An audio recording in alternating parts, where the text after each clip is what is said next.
Hello అండి, welcome back to our channel. ఈరోజు story అందాల రాక్షసి సీజన్ 2 ఎపిసోడ్ 29. ఇక స్టోరీలోకి వెళ్తే, ఆయుష్ డెసిజన్ విన్న అందరూ మౌనంగా ప్రణవి వైపు చూసి తిరిగి డిన్నర్ చేస్తూ ఉండడం చూసిన ప్రణవి కోపంగా తన రూమ్కి వెళ్ళిపోతుంది. ఈ మహల్లో ఎవ్వరికీ నేను అవసరం లేదు. ఆఖరికి డాడ్ కూడా నన్ను పట్టించుకోవడం లేదు. అరే, నిన్నటిదాకా అందరూ నన్ను చిన్నపిల్లని చూసినట్టు చూశారు, కానీ ఇప్పుడు నన్ను దెయ్యాన్ని చూస్తున్నట్టు, ఏదో చేయకూడని తప్పు చేస్తున్నట్టు చూస్తున్నారు. దీనంతటికి కారణం ఆ ఆశీనే. ఎస్, అదే. ఈ మహల్లోకి అడుగుపెట్టినప్పటి నుండి నా డౌన్ స్టార్ట్ అయింది. ఒసే ఆశి, నిన్ను ఊరికే వదలని, చూస్తూ ఉండు. ఎప్పటికైనా నిన్ను చంపి నా బావకి పెళ్ళాన్నవుతాను. నీ వల్లేని బావ నన్ను హేట్ చేస్తున్నాడు. I really hate you Ashi. నన్ను అందరూ అసహించుకుంటున్నా పర్వాలేదు, కానీ నిన్ను మాత్రం వదలను. అండ్ నాకు ఛాన్స్ రావాలి, అప్పుడు చెప్తానే నీ పని అని కసిగా అనుకుంటూ, ఆకలితోనే అలాగే అందరూ తనను చూసిన చూపు గుర్తు చేసుకుంటూ ఏడుస్తూ పడుకుంటుంది. మోహిత్ డిన్నర్ అయ్యాక ఆయుష్తో మాట్లాడడానికి తన రూమ్కి వెళ్తాడు. బాల్కనీలో నిల్చుకొనున్న ఆయుష్ తన వెనుక నిల్చుకొనున్న మోహిత్ నీడని చూసి, ఏంట్రా ఈ టైంలో ఇలా వచ్చావు అంటూ వెనక్కి తిరగకుండానే వచ్చింది మోహిత్ అని తన ప్రెజెన్స్తో గుర్తుపడతాడు. ఆయుష్ షార్ప్నెస్ గురించి మోహిత్కి తెలుసు కనుక పెద్దగా షాక్ అవ్వకుండానే, నువ్వు చేసింది నాకు నచ్చట్లేదు బావా అంటూ సీరియస్గా వినిపించిన మోహిత్ వాయిస్కి వెనక్కి తిరిగి మోహిత్ వైపు చూస్తూ, నువ్వు దేని గురించి మాట్లాడుతున్నావు మోహిత్ అంటూ తన వైపు చూస్తాడు. ప్రణవి గురించి. నువ్వు దానికి వేసిన శిక్ష చాలా చాలా చిన్నది. నిష్ను జస్ట్ ట్రాప్ చేసిందని తెలిసి ఆ మధులికాను అంత క్రూయల్గా పనిష్ చేసిన నువ్వు, ఆశను చంపడానికి ట్రై చేసిందని తెలిసిన ప్రణవికి చాలా సింపుల్ పనిష్మెంట్ ఇచ్చావు. ఏం బావా, ప్రణవి నీ మరదలనా? నా చెల్లిని చంపాలి అని చూసిన పెద్ద మనసుతో క్షమించావు అంటూ సర్కాస్టింగ్గా అడుగుతాడు. మోహిత్ క్వశ్చన్కి ఆయుష్ తన వైపు సీరియస్గా చూస్తూ ఆఫ్టర్నూన్ జరిగింది గుర్తు చేసుకుంటాడు. ఆశీను గుండెల మీద పడుకోబెట్టుకొని నిద్రపోతున్న ఆయుష్కి తన మొబైల్ రింగ్ అవుతూ తన నిద్రని డిస్టర్బ్ చేస్తుంది. కాల్ లిఫ్ట్ చేసిన ఆయుష్ విసుగ్గా హలో అనేసరికి, ఆయుష్, నేను మీ ఫ్లోర్లో ఉన్న హాల్లో ఉన్నాను, నీతో మాట్లాడాలి అని కాల్ కట్ చేసిన కృష్ణదేవ్ వాయిస్కి కళ్ళు తెరిచి మొబైల్ వైపు చూస్తూ, మావయ్య ఏంటి ఇప్పుడొచ్చాడు అని ఆశకి డిస్టర్బ్ అవ్వకుండా తనని బెడ్ మీదకి అడ్జస్ట్ చేసి సౌండ్ రాకుండా హాల్లోకి వెళ్తాడు. ఆయుష్ని చూసిన కృష్ణదేవ్ సోఫాలో నుండి పైకి లేచి ఆయుష్ వైపు చూస్తాడు. ఆయుష్ కూడా కృష్ణదేవ్ వైపు చూస్తాడు. బాగా ఏడ్చాడు అని ఆయన మొహం చూస్తేనే ఈజీగా అర్థమవ్వడంతో ఆయన చేయి పట్టుకొని సోఫాలో కూర్చొని, ఏమైంది మావయ్య, నాతో ఏమైనా మాట్లాడాలా అంటూ సౌమ్యంగా అడుగుతాడు. నార్మల్గా వినిపిస్తున్న ఆయుష్ వాయిస్ విని ధైర్యం తెచ్చుకుంటూ, ఆయుష్, నేను నీతో ఒకటి చెప్పాలి, కోపం తెచ్చుకోకుండా విను అంటూ ఊపిరి వదిలి, ఆశీ విషయంలో ప్రణవి చేసిన దానికి నువ్వు ఎంత కోపంగా ఉన్నావో నేను అర్థం చేసుకోగలను, కానీ ఈ ఒక్కసారికి ప్రణవిను ప్రాణభిక్ష పెట్టు ఆయుష్, కావాలంటే నీ కాళ్ళు పట్టుకుంటాను అంటూ ఆయుష్ కాళ్ళు పట్టుకోబోతున్న కృష్ణదేవ్ చేతులు పట్టుకొని ఆపుతూ, మామయ్య ఏం చేస్తున్నావు నువ్వు అంటూ కోపంగా పైకి లేచి, నీకు అలాంటి కూతురున్నా లేనట్టే మామయ్య, అయినా నీకు నేను నిష్చున్నాం కదా, దాన్ని మర్చిపో మామయ్య, నేను దాన్ని చంపకుండా వదిలిపెట్టను అని సీరియస్గా చెప్తాడు. కృష్ణదేవ్ మొహం వైపు చూసిన ఆయుష్ తన కోపాన్ని కంట్రోల్ చేసుకుంటూ, ప్రణవికి ఒక్క క్షణం కూడా బ్రతికే అర్హత లేదు మామయ్య, తను ఇంకా బ్రతికే ఉంటే ఎన్ని ప్రాణాలు తీస్తుందో మీరే ఒక్కసారి ఆలోచించండి, ఆశను వదిలేసేయండి. దియా పసిపిల్ల మామయ్య, తను ఊపిరాడకి ఇబ్బంది పడుతూ ఉంటే కూడా చూసి చూడనట్టుగానే కొంచెం కూడా చలించుకుంటూ వెళ్ళిపోయిన ప్రణవికి నిజంగా బ్రతికే అర్హత ఉంది అనుకుంటున్నారా అంటూ సూటిగా కృష్ణదేవ్ వైపు చూస్తాడు.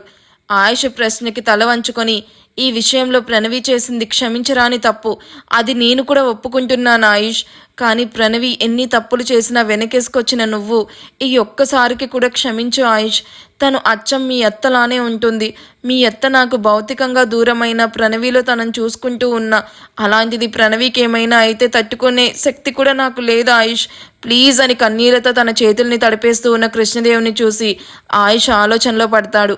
ఆయుష్కి చిన్నప్పటి నుంచి సూర్యదేవ్తో కంటే కృష్ణదేవ్తోనే అటాచ్మెంట్ ఎక్కువ. తన తండ్రితో ఆయుష్ మాట్లాడలేని మాటలన్నీ కృష్ణదేవ్తోనే షేర్ చేసుకునేవాడు.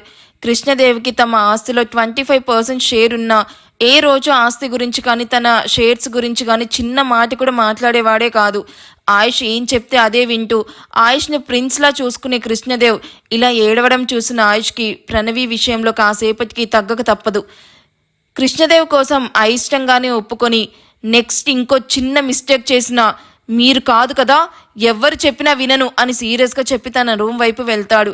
జరిగింది మొత్తం ఆయుష్ నోటి వెంట విన్న మోహిత్ అసహనంగానే తన రూమ్కి వెళ్ళి, ఇంకొక మిస్టేక్ చెయ్యవే, బావ కంటే ముందు నేనే నిన్ను చంపేస్తాను అని ప్రణవిని తలుచుకుంటూ కోపంతో ఊగిపోతూ ఉంటాడు. నెక్స్ట్ డే ఆయుష్కి చెప్పినట్టుగానే విక్రమ్ పేరెంట్స్ లండన్కి వెళ్ళడానికి రెడీ అయ్యి హాల్లోకి వస్తారు. అందరికీ చెప్పి ఎయిర్పోర్ట్కి స్టార్ట్ అవుతున్న విక్రమ్ని ఆయుష్ ఒక్క క్షణం అని ఆపడంతో అందరూ ఆయుష్ వైపు చూస్తారు. ప్రణవి కామ్ డౌన్ అంటూ గంభీరంగా అరిచిన ఆయుష్ వాయిస్కి 2 నిమిషాల్లో ఆయుష్ ఎదురుగా నిల్చుకొని, బావా పిలిచావా అని అడుగుతున్న ప్రణవి వైపు చూస్తూ, విక్కీ నువ్వు వద్దు అనుకున్న దానివి, వాడు పెట్టిన రింగ్ను ఇంకా ఎందుకు నీ వేలికే ఉంచుకున్నావు? ఇంకొక క్షణం కూడా రింగ్ నీ ఫింగర్కి ఉండడానికి వీల్లేదు. విక్రమ్ రింగ్ తనకి ఇవ్వు అంటూ సీరియస్గా చెప్తాడు. ప్రణవి తన హ్యాండ్కి ఉన్న రింగ్ వైపు చూస్తూ అది తీయడానికి ట్రై చేస్తుంది. కానీ అది ఎంత ట్రై చేసినా రింగ్ రాకుండా ప్రణవి చేతిని మరింత ఎర్రగా మార్చేస్తుంది. అబ్బా చెయ్యి నొప్పెడుతుంది తప్ప రింగ్ మాత్రం రావట్లేదు అని ఏడుస్తూ రింగ్ కొంచెం కూడా జరగకపోయేసరికి, బావా రింగ్ రావడం లేదు అని ఆయుష్ కోపాన్ని చూసి భయంగానే చెప్తుంది. రింగ్ ఇచ్చి తీరాలి, లేకపోతే నీ ఫింగర్ను కట్ చేసైనా ఆ రింగ్ తీసుకుంటాను అంటున్న ఆయుష్ని చూసి భయంతో తన వేలి వైపు చూసుకుంటూ అది తీయడానికి కింద మీద పడుతూ ఉంటుంది. ప్రణవి చేష్టల్ని చూసిన మోహిత్ ఆశి నవ్వుకుంటూ హైఫై ఇచ్చుకుంటారు. అది కార్నర్ నుండి చూసిన ప్రణవి ఇద్దరి వైపు కోపంగా చూస్తూ ఉంటే, ఏయ్ రింగ్ ఇవ్వు అంటూ గదిమిన ఆయుష్ వాయిస్కి ఉలిక్కిపడి ఆయుష్ వైపు భయంగా చూస్తుంటుంది. ఆయుష్ హ్యాండ్స్ ఫోల్డ్ చేసుకుని సీరియస్గా తన వైపే చూస్తూ ఉండడం చూసిన ప్రణవి నిలువెల్లా వణికిపోతూ, బావా ఎంత ట్రై చేస్తున్నా ఈ రింగ్ చాలా టైట్గా అయిపోయింది, తీస్తుంటే రావడం లేదు, కావాలంటే ఇలాంటి రింగ్నే కొనిస్తాను, ఇది నా ఫింగర్కి బాగా సెట్ అయిపోయింది, రావడం లేదు అంటున్న ప్రణవి వైపు లెఫ్ట్ ఐబ్రో రైస్ చేసి, నీ రింగ్ కావాలి అంటుంది, అలాంటి రింగ్ విక్కీ కొనలేడు అని కాదు, తన జ్ఞాపకాలు కూడా నీ దగ్గర ఏవీ ఉండకూడదు అని, అంతేకాని రింగ్ కొనలేక కాదు, తననే వద్దు అనుకుంటున్నావు కదా, మరి తనతో జరిగిన ఎంగేజ్మెంట్ రింగ్ ఎందుకు, తీసివ్వు అంటూ కోపంగా చెప్తాడు. హో గాడ్, ఈ రింగు చూస్తే వచ్చేలా లేదు, బావని చూస్తుంటే నా ఫింగర్ కట్ చేసైనా రింగు లాక్కునేలా ఉన్నాడు అని కంగారు పడుతూ రింగ్ను బలవంతంగా లాగి అది స్కిన్కి గుచ్చుకొని బ్లడ్ వచ్చేలా చేసుకుని ఆ కాస్త బ్లడ్కి గావుమంటూ ఏడుస్తూ ఉంటుంది. ఆయుష్ ప్రణవి కన్నీళ్లను చూసి తనదైన స్టైల్లో ఈవిల్ స్మైల్ ఇస్తూ, ఏంటి రింగ్ రావడం లేదా అంటూ ప్రణవి వైపు ఒక్కో అడుగు వేస్తూ అడుగుతాడు. ఆయుష్ దగ్గరికి వచ్చే కొద్దీ వెన్నులో జలదింపు పుట్టడంతో భయంతో అడుగులు వెనక్కి వేస్తూ, రావడం లేదు బావా, ప్లీజ్ నన్నేమీ చెయ్యకు, ఈ రింగ్ నిజంగా రావట్లేదు అని తన వేలికొస్తున్న బ్లడ్ వైపు చూస్తూ చెప్తుంది. నిన్ను ఏదో చేసేవాణ్ణే అయ్యుంటే ఈ పాటికి నువ్వు చచ్చి 24 గంటలు దాటే ఉండేది, నాకు కావాల్సింది నీ ప్రాణాలు కాదు ఆ రింగ్ అంటూ మోహిత్ వెళ్ళి కత్తెర తీసుకునిరా అనగానే ప్రణవి భయంతో అక్కడి నుండి పరిగెత్తాలని ట్రై చేసిన ఆయుష్ చేతుల్లో చిక్కుకుంటుంది.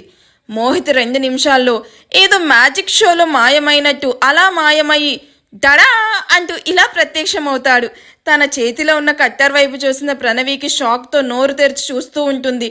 అది ఫింగర్ కట్ చేయడానికి తెచ్చినట్లేదు, ఫింగర్తో పాటు నా హెడ్ కూడా కట్ చేయడానికి తెచ్చినట్టుంది అని తన వైపు నవ్వుతూ చూస్తూ ఉన్న మోహిత్ వైపు కోపంగా చూస్తూ, బావా 2 మినిట్స్ టైం ఇవ్వు ప్లీజ్ అంటూ ఆయుష్ను కాళ్ళు పట్టుకొని బ్రతిమిలాడి ఆ హాల్లోనే ఉన్న వాష్ బేసిన్ దగ్గరికి వెళ్ళి అక్కడున్న లిక్విడ్ హాఫ్ బాటిల్ తన చేతి మీద వేసుకుని బాగా రుద్దుతుంది. 2 నిమిషాలు బాగా రుద్ది అతి కష్టం మీద ఆ రింగ్ను తన వేలి నుండి బయటకు తీసి సక్సెస్ఫుల్గా మరింత గాయం చేసుకుంటుంది. కానీ ఆ గాయాన్ని ఏమాత్రం లెక్క చేయక ఫాస్ట్గా హ్యాండ్ వాష్ చేసుకుని ఆయుష్ ముందు నిలబడి ఆ రింగ్ను ఆయుష్ ముందు పెడుతుంది. నాకు కాదు, వెళ్ళి విక్కీకిచ్చి సారీ చెప్పు అన్న ఆయుష్ వైపు చూసి చెప్పకపోతే చంపేసేలా ఉన్న ఆయుష్ చూపల్ని చూసి కష్టంగా విక్రమ్ ముందు నిల్చుకొని సారీ విక్రమ్ అంటూ తన అరచేతిలో రింగ్ పెట్టుకొని ఆ చేతిని విక్రమ్ ముందు పెడుతుంది. విక్రమ్ ప్రణవి హ్యాండ్ టచ్ అవ్వకుండా ఆ రింగ్ తీసుకొని తను చూస్తూ ఉండగానే ఆ రింగ్ను హాల్లో ఉన్న అక్వేరియంలో వేయడం చూసిన ప్రణవి, వీడికి పొగర్ మామూలుగా లేదు అని విక్రమ్ను బండ బూతులు తిట్టుకుంటూ అక్కడి నుండి బయటకు వెళ్ళిపోతుంది. విక్రమ్ ఆయుష్ని హత్తుకొని, bye Ayush, take care about Diya Ashi అంటూ అందరినీ హక్ చేసుకొని వదిలి కృష్ణదేవ్ ముందు నిల్చుకొని ఆయన కాళ్ళకి నమస్కారం చేసి బ్లెస్సింగ్స్ తీసుకుంటూ, నేను మీకు అల్లుడు కాకపోయినా మీరు నాకు ఎప్పటికీ మామయ్యని, ప్లీజ్ మీరు ఇలా గిల్ట్ ఫీల్ అవ్వకండి, నాకు నిజంగా చాలా బాధగా ఉంది, ఇందులో మీ మిస్టేక్ ఏముంది మామయ్య, నా ఇష్ట ప్రకారమే ఎంగేజ్మెంట్ చేసుకున్నాను, ఇందులో ఎవరి ఫోర్స్ లేదు, ప్లీజ్ త్వరగా నార్మల్ అవ్వండి అంటూ అందరి వైపు చూస్తూ తన చేతిని ఊపుతూ మహల్ దాటుతూ ఉన్న విక్రమ్ కాళ్ళని ఏడుస్తూ చుట్టేసి డోంట్ గో బాబు బాబాయ్ అని క్యూట్గా అడుగుతూ ఉన్న దియాను చూసి దియా ఏమైందిరా అంటూ తనని ఎత్తుకొని ముద్దు పెడుతూ అడుగుతాడు. వెళ్ళొద్దు బాబు, నువ్వు కూడా వెళ్ళొద్దు నిషాన్ నాన్న. మా అమ్మతో నేను ఫస్ట్ టైం నా బర్త్డే చేసుకుంటున్నాను, మరి ఆ బర్త్డేకి మీరుండరా అంటున్న దియాని చూసి నేను వెళ్ళను, నువ్వు ఏడవకు దియా అంటున్న నిషాన్ను ఆయుష్ సీరియస్గా చూడడంతో మొహం మార్చుకొని నేను వెళ్ళాలి దియా సారీ అంటున్న నిషాన్ని చూసి అంత బాధలోనూ రాగిని సూర్యదేవులకి నవ్వొస్తుంది. My innocent Nish. డాడ్ నువ్వైనా చెప్పు, నాన్న బాబుని వెళ్ళొద్దు అని, వాళ్ళు చాలా దూరం వెళ్తున్నారని మా అమ్మ చెప్పింది, నా బర్త్డే అయ్యాక వెళ్ళమని చెప్పు అంటూ ఏడుస్తూ ఉన్న కూతుర్ని చూసి ఆశి వైపు సీరియస్గా చూస్తాడు. చచ్చన్రా దేవుడా, ఈ బీచ్ దగ్గర నన్ను అడ్డంగా ఇరికించేసింది పిల్ల రాక్షసి అంటూ మోహిత్ వెనక నిలబడి తల బయటకు పెడుతూ హీ హీ హీ హీ అంటే ఆయుష్ గారు కావాలని కాదు, ఏదో క్యాజువల్గా చెప్పాను అంటూ ఆయుష్ కళ్ళల్లో కోపానికి భయపడుతూ చెప్తుంది. ఈ ఎపిసోడ్ ఎలా అనిపించిందో కామెంట్ చేయండి. వీడియో నచ్చితే ప్లీజ్ లైక్ చేసి హైప్ ఇవ్వడం అస్సలు మర్చిపోవద్దు. అండ్ హిమజ గారు మీరైతే అసలు ఎన్ని కామెంట్స్ చేస్తున్నారో విలన్ హస్బెండ్ సీజన్ 2 కావాలి అని చెప్పి. నిజంగా కామెంట్స్కి హ్యాపీగా ఫీల్ అవ్వాలో సాడ్గా ఫీల్ అవ్వాలో అర్థం కావట్లేదండి. ఎందుకంటే ఇప్పుడు విలన్ సీజన్ 2 స్టార్ట్ చేసే మూడు ఉత్సాహం నిజంగా మాలో ఎవ్వరికీ లేదు. వ్యూస్ అస్సలు రావట్లేదు, రీచ్ వెళ్ళట్లేదు. సో ఒక 1 మంత్ బ్రేక్ తీసుకుందాము. 1 మంత్ బ్రేక్ తీసుకుని అప్పుడు స్టార్ట్ చేద్దాము. నెక్స్ట్ మంత్ నుంచి మేము ఒక స్టోరీ అనుకుంటున్నాము. సో అదైతే స్టార్ట్ అవుతుంది. ఆ స్టోరీ మీకు డెఫినెట్గా నచ్చుతుంది. ఆ స్టోరీ అయిపోయాక కూడా మీకు జై ఆద్య గుర్తున్నారు వాళ్ళు కావాలి అంటే డెఫినెట్గా సీజన్ 2 స్టార్ట్ చేస్తాము. సో ప్లీజ్ కొంచెం అర్థం చేసుకోండి. మేము ఇంత కష్టపడి మాకు అసలు ఏమీ రావట్లేదు అంటే ఇంకా మేము కష్టపడేది ఎందుకు చెప్పండి. సో కొంచెం అర్థం చేసుకోండి. ఒక 1 మంత్ టైం ఇవ్వండి, ఖచ్చితంగా స్టార్ట్ చేద్దాము. సో అదనమాట విషయం. వీడియో నచ్చితే ప్లీజ్ లైక్ చేయడం మాత్రం అస్సలు మర్చిపోవద్దు. Thank you for watching. Bye.